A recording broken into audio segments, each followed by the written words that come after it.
what made you transition? Why wine? Like, what made you transition from baseball to wine?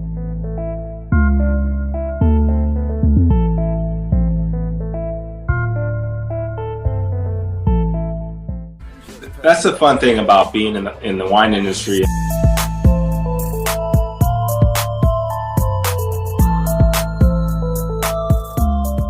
Hello, everybody. Welcome to our first podcast. It's called Up To The Palate. And it's me and another gentleman, one of my homeboys out in Arizona. First of all, I'm one half of this, and my name is Jayton Gunter.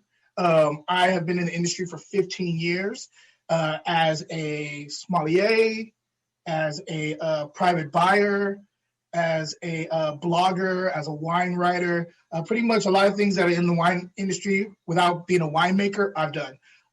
And over the 15 years, I've, developed a type of a palate, and I've developed my education so that I could be able to instruct other people and share some of the stuff I know, but not in a pretentious manner. That's me. Now, on the other side, I have my homeboy, Scott. I'll let him introduce who he is and what he does. Go ahead, Scott. Harrison. I'm with Scout and Cellar, Clean Crafted Wine Company.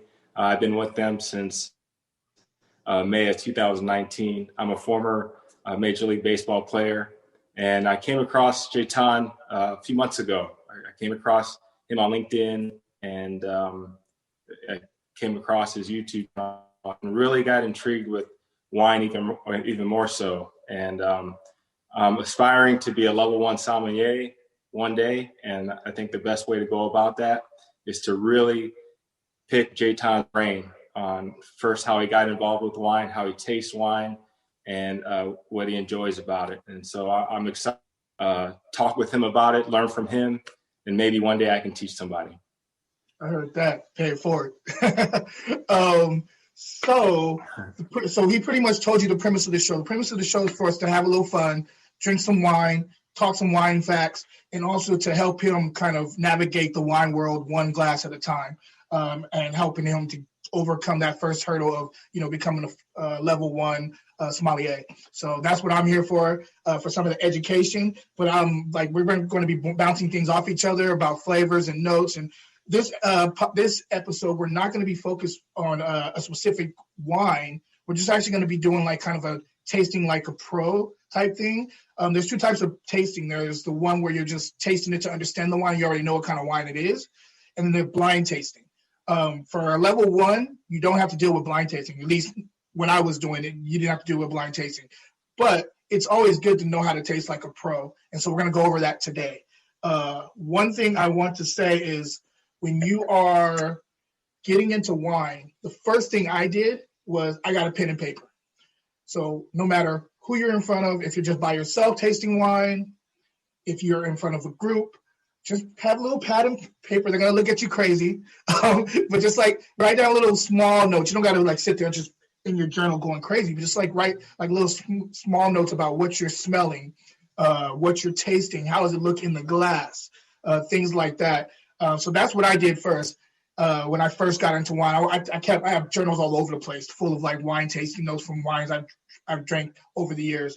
But the first thing we do is, normally when you're in class, there's a grid thing where they talk about sight, which is how it looks in the glass, how you can kind of figure out what's going on there, age and all that stuff. Smell, and then also swirl, smell, and then also use taste, and then and you see what translates from the nose to the palate. And so getting started, first of all, make sure you have a pen and paper.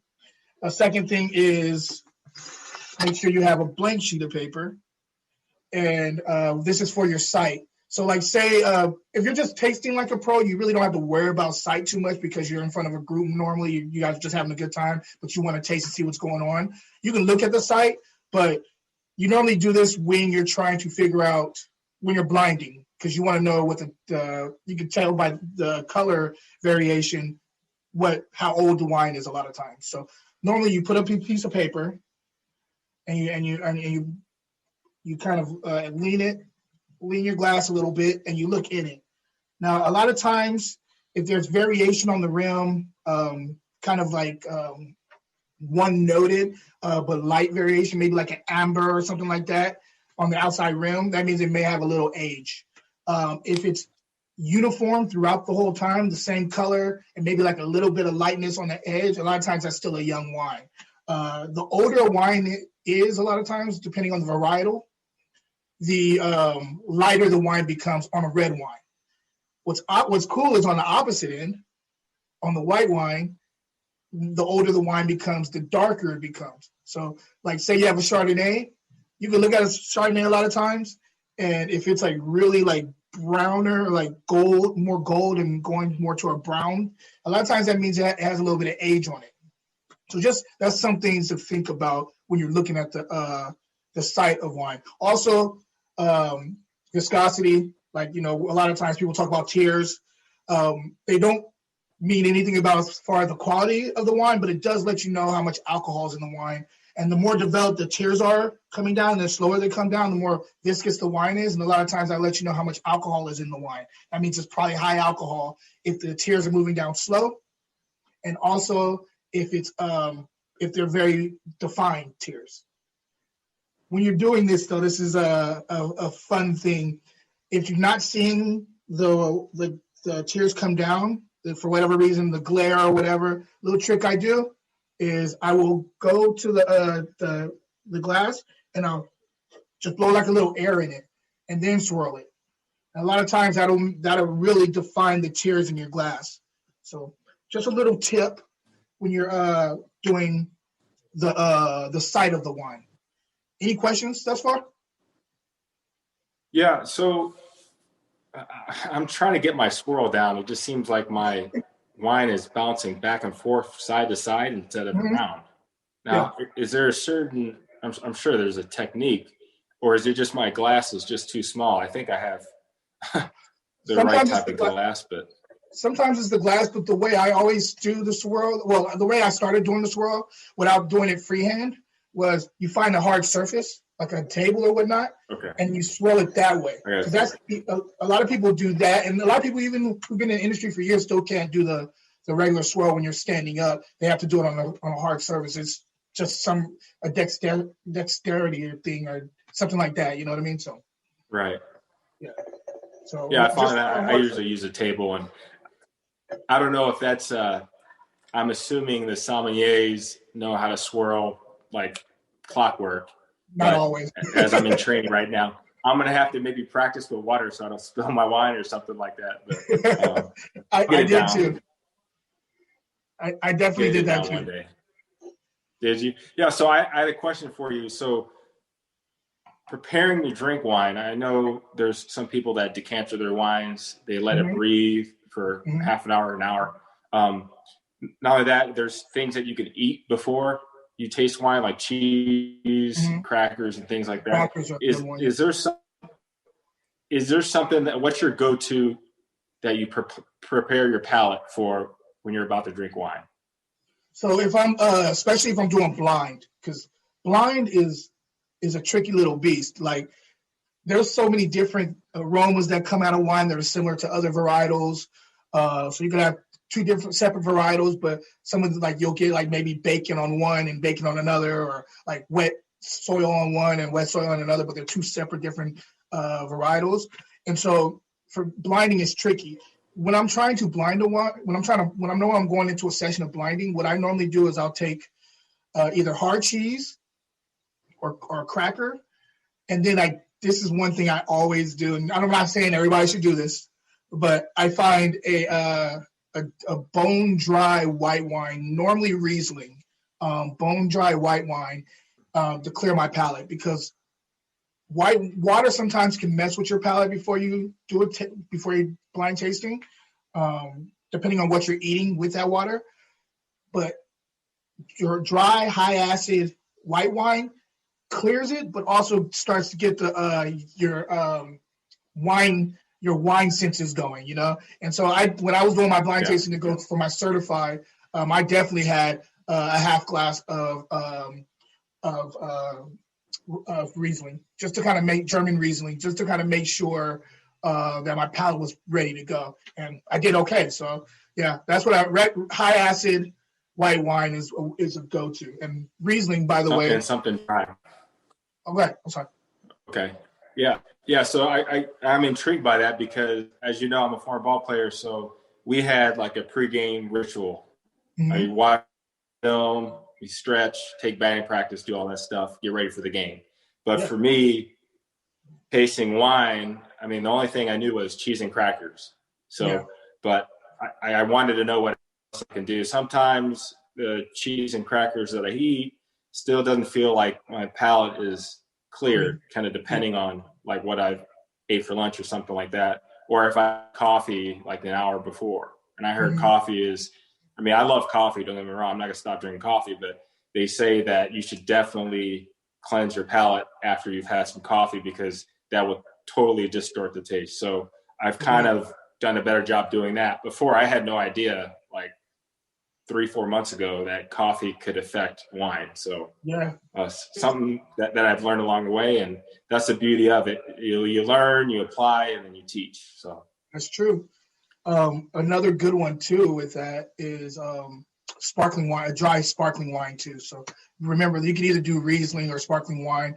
The one thing I was going to tell you too about Riesling is a lot of people don't know this, but natural acid in Riesling is higher than almost any other white wine varietal. And people think that Riesling only comes one way, only comes sweet. That's not true at all. Dry Riesling has high, I mean, even the sweeter Riesling, even the dessert Rieslings have an amazing amount of acid. You just can't tell because there's so much fruit and other things going on. But you get a bone dry Riesling, you can feel the acid on the sides of your mouth. For me, it's a perfect way to kind of perk your palate up to get ready to do some blind tasting. On to the next. I think it's time to put our nose in the glass. I recommend this when you're going to put your nose in the glass to really put your nose in the glass, because a lot of times I see people at restaurants and they're trying to taste right, but they want to look cool while they're doing it. So they do the whole like, and that doesn't, you're not getting what's going on in the wine. Like you really got to put your nose in the wine, really take a good deep whiff. Do that first and then do it with your mouth open because it changes a little bit and you'll get a little bit more things going on as far as aromas. So when you're putting your nose in the wine, there's a couple things you got to remember. You want to make sure you want to see if it's clean first, meaning that there's no, it's not corked, it's not flawed at all. So a lot of times you'll like, okay, this is a clean wine because it's not corked. It doesn't have that kind of wet newspaper smell, which a lot of times is synonymous with a corked wine. The second thing is you want to see if it's a certain type of intensity. Now, there's certain grapes that just jump out of the glass at you. Like, I don't know if you're familiar with Frappato. It's a southern, it's a Sicilian varietal down in southern Italy. It's very aromatic, so it jumps out of the glass at you. So that would be like plus intensity. That'd be high intensity on the aroma. Something like Cabernet Sauvignon, medium intensity, medium to medium plus intensity. Right, and then the next thing is fruit, because we're always talking. The fruit is where the heart starts with the wines. You want to know what kind of fruit is in the wine. So depending on the varietal, you'll get certain types of fruit. Like for example, Cab tends to be and this changes. it's not a one size fits all type thing. Cab tends to be black cherry, little like black currant, and tends to also have cherry seems to be the thing that's synonymous with Cabernet Sauvignon, but more on the darker side. That's the thing. But then like a lot of cabs that I get that are blends out of Bordeaux tend to be more earthy, so you'll get that wet soil thing I was talking about earlier, or like a tobacco note or some other nuance that tends to be synonymous with Bordeaux Cabernet. Good thing about Cab is it does reflect where it's being grown very well. So that's the first three. First one being, is the wine flawed? Hopefully it's clean. Second thing being how intense the wine is. The third thing would be the fruit. All right. So what do you? I don't even ask you what you're sipping. Oh, I'm sipping a Pinot Noir, the Fieldhouse Pinot Noir. from Scout and Cellar. Okay. Yeah. So here it is right here. I love Pinots. It's very light for me. I can drink during the daytime, which I'm doing now. And love that. I don't have to pair with anything, but that's kind of been my go-to lately. I love drinking Malbecs in the evening, maybe with dinner or after dinner. So those are my two favorites so far. But all right, man, I'm going to try this sniffing to nose the wine without spilling it on my lap. So here we go. Yeah, let me know what you get out of that. I'll do the same. I'm drinking a Cabernet Sauvignon. This is out of Lake County, California. Okay, with mine, I can definitely smell like black cherry. It's pretty earthy. Okay. It's somewhat of earthy. I wouldn't say it's overwhelming with fruit, but I can smell it, and I have tasted it already. Yes, it's opening up. I mean, it's been open for about half an hour now. Okay. And I can definitely taste more fruit, black cherry, definitely. Maybe a little raspberry too. Okay. So this is on the fruitier side, yeah. Okay. So we're going to get on the tasting on the nose, because the reason why we do the nose first is a lot of times the nose will give you way more information than the palate will initially. And so we smell it first to figure out what's going on. That whole black cherry thing, that is also one thing that is very synonymous with certain types of Pinot Noir where it's grown or whatnot. As far as fruit, so you said you got a little cherry. Are you smelling some of that raspberry that you tasted? Definitely, yeah. And spicy, it's spicy so it has a little bit spice too. Okay, that's has cool. Some spice. Is it like a vanilla spice? Is it like a cinnamon? Is it like because we could be a little bit more specific. Is it like cumin? Like what kind of spice you think it? Like a black pepper, maybe. Okay, peppery? I love that. I like that. So a little bit of black pepper. All right. So from the fruit, let's go to earth. And you were talking about the black. You're talking about it has like an earthy smell. Is it more of like a barnyard kind of sun-kissed earth type thing, or is it a little bit more of like a muddy, watered? I would say muddy, like soil. Soil. Like okay. Soil side. Yeah. That's awesome. Okay. That's dope. Are you getting now? So the next thing would be non-fruit, like more of like the herbs. You said black pepper. Is there like herbs going on there at all? Like anything herbaceous? Not really. Again, I'm new at this.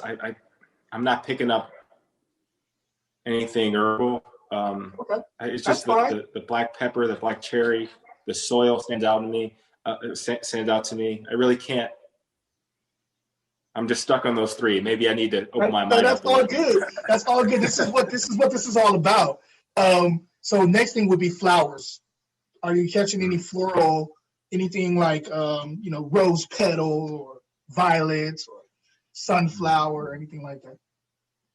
Yeah, I would say violet. Yeah. Violets. Okay, that's awesome. Yeah. Okay, so then the last thing would be, second to last thing would be minerality. So like a lot of times you can tell something about the soil by the smell. So sometimes when you put your nose in the wine, you'll get kind of like a chalky, dusty, chalky thing, and you'll be like, okay, so that's me just coming from a certain type of soil. So you can knock out some of the varietals that don't come from this soil, that's not planted in this soil. So like, I mean, these are very specific and very kind of like dialed down notes, but these are good things for you to know going forward. Yeah. So it would be minerality. And then the last thing would be, one of the most important things is wood.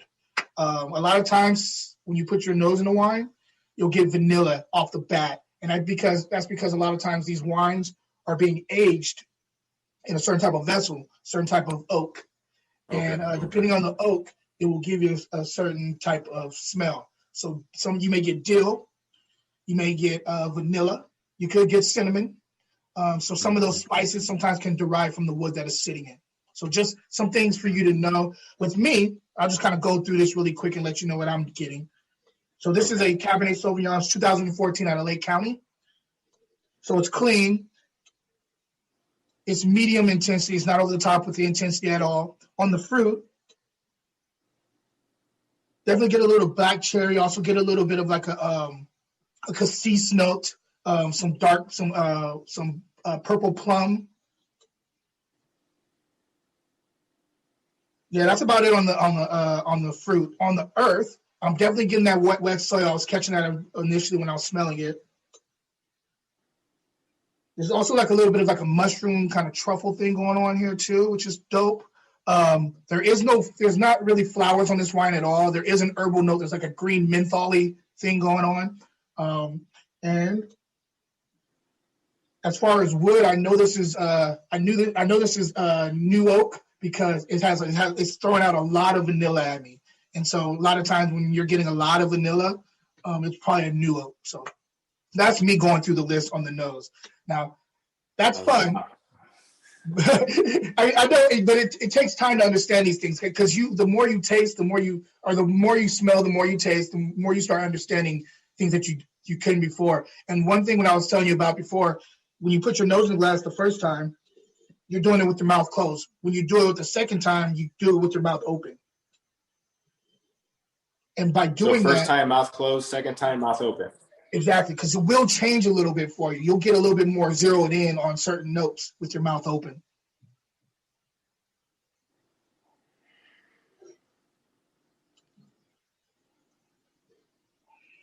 Yeah, it is a little different. Yeah, it opens up quite a bit.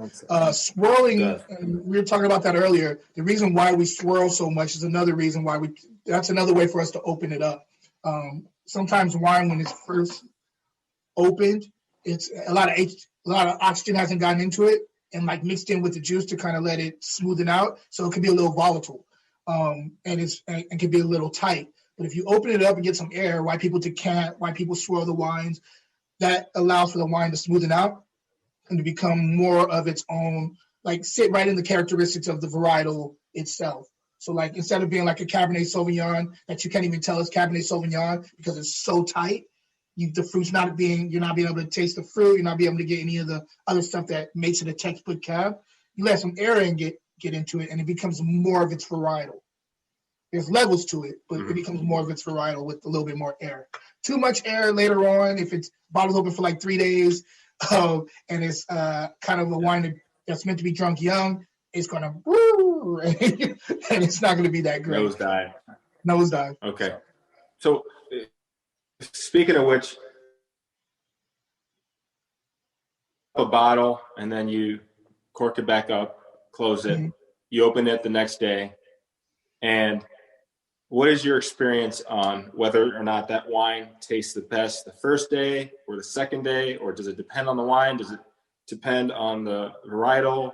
Yeah, it does. What are your thoughts on that? I've always wondered that. So it really depends on the varietal.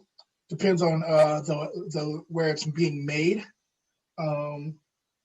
For example, there's a relatively easy example.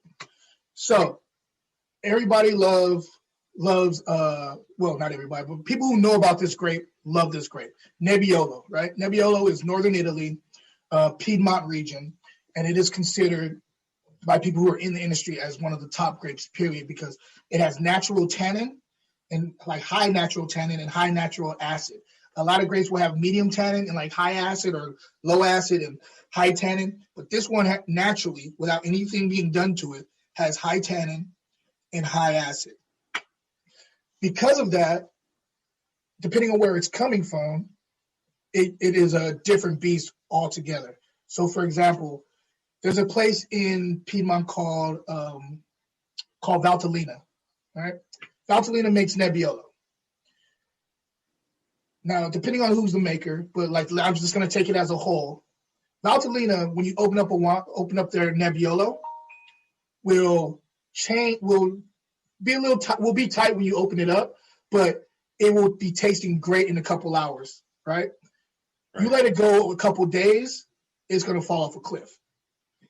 Now, that same grape, Nebbiolo, being planted and grown in Barolo, let's say the same thing. Nebbiolo, Barolo, open it up, few hours, it's still going to be a couple hours, it still may be too tight for you to even taste it. It's the same grape. Wow. It's just being grown in two different regions, and they have different styles. And so that wine won't be, sometimes the Barolo won't be safe to drink for like a whole day of being open because it's so tight and it's so tannic and the acid's it's ripping acid. You can't even get to the fruit yet. You can't get to anything yet. It's too tight. But Valtellina will get a little bit prettier within about 4 to 6 hours, and may even be good the next day. But then you start following it with more days, and it'll start falling off a cliff. Barolo will keep on going for a while without falling because it's made to be powerful. It's a powerful style of making the Nebbiolo. So hope that puts it in perspective. Same grape, just different places. So is it safe to say that maybe when I open up a Cab or like a Syrah, I should let it open up maybe for 45 minutes or so instead of like the 20 minutes that I give to each wine? It depends. Or does it depends? I think it would depend. I think it takes a little bit of homework of knowing who you're tasting. If you know, like, for example, if you know it's a Cab and it's from like Spring Mountain, for example, in Napa, and you open that up, a lot of times you want to let that sit for about 40 minutes. 30, not like I'm saying I do this all the time, because sometimes I just pop and pour and I don't wait the whole time. I want to see how it develops. But if you want to get it where it's in its stage of singing to you, you probably want to wait about 40 minutes, decant that one, or just open up the bottle for 40 minutes and then get to it. Now, if you're talking about Syrah. And if I'm having guests over. Yeah, and if you have a guest over, you guys could sip on some white wine while that one is sitting opened. That's what I normally do. If I have people over and there's a really nice bottle that I want to share with everybody, but I know it's going to need some air in it, I will open up a white wine or some sparkling. Start off with some sparkling or white wine, and we'll sip on that while we're waiting for the other one to be done. And then when it's done, when it's ready, if I feel like it's ready, we'll go right into it and we'll just enjoy the rest of the night. So that's what I normally do. Syrah's a different beast. I'm going to write that down. Syrah is interesting because it's they can be medium plus tannin naturally, and acid is medium to medium plus too with Syrah.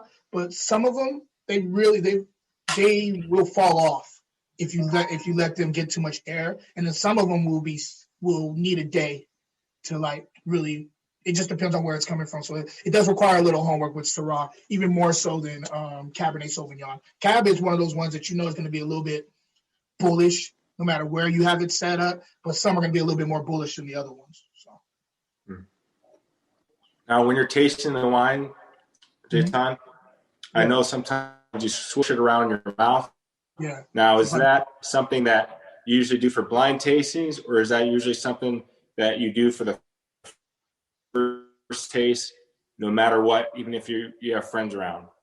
All right. So I'm a wine nerd, so I do it no matter what. And I do it unconsciously. I don't even realize I'm doing it sometimes because I always want to know what's going on with the wine. And me letting that air in, it's like what I have to do in order to understand what's really going on. Because, for example, if you just taste a wine like a regular sip, that just kind of lets you know whether it's good to you. Like, oh, this is good. This is a solid wine. When you taste it and you let some air in, it changes the whole beast. And then you start being like, okay, so it's not only good, but this is complex, or it's not complex. Sometimes it's really one note is red cherry throughout the whole wine, and it's not any more complex than that. It may still be good to you, but it's a one-noted wine. You let some air in, you start getting all these different flavors kicking in. That's when you've hit gold. That's when you're like, oh, this is not only good, but it's complex. I could write about this. I can, I could break this wine down, So that's really what I do. I normally taste it really first, and then I go in, I'll just let some air in, and unconsciously. I don't. And it's interesting because when I first saw your show, I was really intrigued by the way you taste the wines. It seemed like you were really, really enjoying it, like so much, and you're getting everything out of the wine. And I was intrigued by that, and I said, I want to learn how to do that, because in the past I would just sip the wine and taste it. I could taste certain notes, but really didn't pay enough attention to them. I'm like, oh, okay, this is a sweet wine. This is a dry wine. And I would just continue to just drink it. And I wouldn't really get into the notes. But the way, sommeliers, they dissect every taste of the wine. And that's kind of what I want to get into. And that's why I'm here. That's why I'm asking these questions. And that's why I reached out to you on LinkedIn to just learn from you. And as time has gone on, man, like I'm really into it. I'm studying wine. I'm reading about it, watching videos, and again, listening to you. And hopefully someday we could be a sommeliers, you and I. Obviously you have been one for years, but we can talk to each other, and I can actually make sense when I'm talking to you about wine instead of you teaching me all the time and me asking questions. Maybe we could just talk about wines and what we appreciate. But I have a feeling that's what it's going to turn into. So, definitely. Cheers to that. Cheers, man. Cheers. Hey, but now it's the best part. We get to sip it and we get to taste it and figure out what's going on. First thing you want to recognize after you smell is the things that you smell. Remember what you wrote down, and see if they translate to the palate. So, like that black cherry, you want to taste it and see if that black cherry is there. And that raspberry, you want to taste it and see if it's there. You also want to taste to figure out sweetness to dryness ratio. So, like, is this wine ending at sweet, or is it ending dry? And are you getting any sweetness up at the tip of your tongue too? Those are the two spots that you want to figure it out, because tip of your tongue is letting you know residual sugar, like how much sugar may be in the wine. The finish, if you're blinding, will let you know whether it's New World or Old World. If it's ending like straight dry, a lot of times, and this is, again, not a one-size-fits-all, but you can start skewing more towards the Old World side if the wine is ending dry. If it's ending a little bit more fruity, then you start being like, oh, maybe this is a New World, maybe this is Australia, maybe this is California, type of wine. So that kind of gives you clues if you're blind tasting. You always want to know whether it's a dry or sweet wine, because that's going to be one of the questions if you're at a restaurant and you're dealing with a sommelier, and you're talking to them, they're like, so are you into a bone dry wine or more of a fruit forward, sweeter wine? And you have to be able to answer that question. So that's how you want to gauge where your palate falls, whether you like sweeter wines or bone dry wines. Next thing, again, would be the fruit, which we already touched on. Next thing would be earth. Again, that menthol. Are you catching any kind of any of that maybe mushroomy type of soily flavor profile on your palate? From there, you go to minerality. Is it kind of a wet slate type of thing going on the palate? Are you getting a little bit of a texture? Like, is it smooth as it goes down, or is a little bit of a grainy texture? And then from there you go with structure, which is the part, if I'm blind tasting, just a little tip for you. I blind tasted yesterday, which I haven't done in a long time. One thing the longer I've gotten into wine, the one thing I focus on more than anything when I'm blind tasting, I throw fruit out the window. I throw earth out the window. I care about structure. And structure is tannin, that thing, that the little texture on the top of your mouth or on the sides of your mouth, kind of that pucker bitter thing that you get, that's tannin. Next thing would be acid. Is your mouth watering like crazy after the wine goes down? Is it are you salivating? Like, if you're talking, are you expectorating a lot? Yeah. And then also you want to figure out whether it's the alcohol part of it. A lot of times with alcohol, if it burns going down, that will give you a target as to maybe this is a Zinfandel because it's high alcohol. If it's a little bit lighter on the burn, then you can gauge it. Maybe it's a Cabernet Sauvignon. Maybe it's a Syrah. If it's really low, maybe you're looking at Gamay. Maybe you're looking at something a little bit more of a lighter red from Mediterranean, whatever type of wine. So it kind of gives you a gauge, those structure points, no matter what kind of wine it is, what varietal, they stay pretty true to the varietal that you're talking about. Again, the Nebbiolo, high acid, high tannin. When you taste that and you get those, you're like, this can't be anything but Nebbiolo, because it has medium plus acid and it's high acid, high tannin. And then you can figure out the fruit. It's just another thing that helps you out with blind tasting. So, and then the last thing would be balance. If the fruit and the acid are balanced, so like you're getting, say for example, right now with that Pinot Noir, you take a sip, a lot of fruit up front, but then on the finish, after it goes down, you're not getting a lot of acid. For me, that would be a lopsided wine. That'd be an unbalanced wine, especially for a Pinot Noir, because a Pinot Noir should have a higher level of acid than a Cabernet Sauvignon. If you're drinking a Pinot Noir and it's fruit heavy but not a lot of acid, to me, that's not balanced. Now, if it's fruit heavy but it has a shitload of acid on there, you're good. Like, you know what I mean? Like, that's a balanced Pinot Noir. Or if it's just medium plus or medium acid and medium fruit, that's balanced.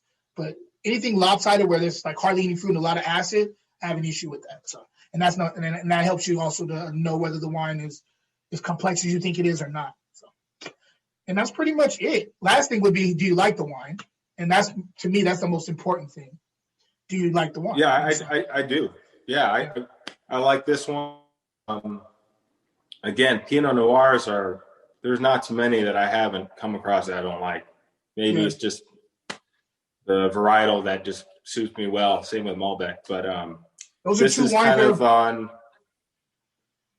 Oh, go ahead. Yeah, well, this is for me kind of like the safe bet throughout the day, like I mentioned before, and my palate, I guess, is inviting to Pinot Noirs. It's somewhat light for me. I can taste the fruit right away. And it's kind of, I would say, like you said, sweetness to dryness ratio. It's half sweet, half dry. I mean, it's kind of somewhere in the middle. And I guess, would you call that balanced? Yeah. Somewhat. I mean, if you're getting like, is it finishing dry, but like maybe starting off a little sweet, like a little, is that what you mean by that? Yeah, it's kind of sweet, and then it's just dry, and then it just holds, I guess, legs. It has some legs to it. Okay. And each sip has been better. It's opening up, and it's definitely something that I am enjoying right now. It's not too bitter for me. There's some wines that I've had in the past that are kind of bitter. Yeah. Maybe it's been corked, and I had no idea it was. I didn't know what that was until you told me a couple weeks ago. But yeah, again, the wines that I've had recently, they've been pretty much all good, and I'm expanding my palate. I'm trying Riesling. I'm trying all these different other wines that I never tried before. Mm-hmm. I'm really liking Chardonnays now. I had a Riesling a month ago, Pinot Grigio, Pinot Gris. I like that. As well, I had some orange wine. I know we talked about that a couple weeks ago too. I'll send you a bottle of that pretty soon. I love that. Yeah. No, I'm really enjoying my journey. I'm really enjoying my journey of trying all different types of wines and how to taste, learning how to nose wine and things like that. It gets me really, really excited about my journey to be a sommelier, because I know I got a ton to learn. And it's just going to be fun. What a profession to be in wine. That's enjoying life right there. For real. Well, I'm here for you anytime with the questions. And the cool thing about the level 1 is all you have to worry about, that if it's still the same as it was when I went through the program years back, you have to worry about theory. And I believe they still do service. No, I'm sorry. It's just theory, I think. So all you have to do is know theory. So that's a cool thing. Like you could ask me questions prior to taking it, and I can help you out with that part before you get there. And I also have books I can share with you or whatnot. But it's not as hard. The second level, you have to do service, theory, and blind tasting. First level, you just really have to know theory. And so, I'm here for those questions. We're going to get through this together. And I'm not going to break down the taste of the wine like I did before. Like, I'm not going to break down this wine because whatever. Like, y'all got on the nose. Y'all don't need the taste. Let's put it this way. Everything translates. And but going forward, man, like, hit me up randomly. This podcast is really cool. I like being able to share my knowledge, and I love like getting around somebody who is as passionate as I am. Just remember to have your pen and pad wherever you go, wherever, like, even if it's like a small little pocket one, pen and pad everywhere you go and you're drinking wine, and shoot me any questions that you have, and we're going to go over some of this stuff as this podcast progresses. So cheers to you, man. Cheers, your time. Thanks for the information. Look forward to our next show. Definitely, guys. Hey, guys, check us out. We're going to be trying to do this once a month. These will be a little bit more shorter form. But this one, we're coming out the gate. We wanted to let you guys know what this was all about. And to see you guys next time. Cheers.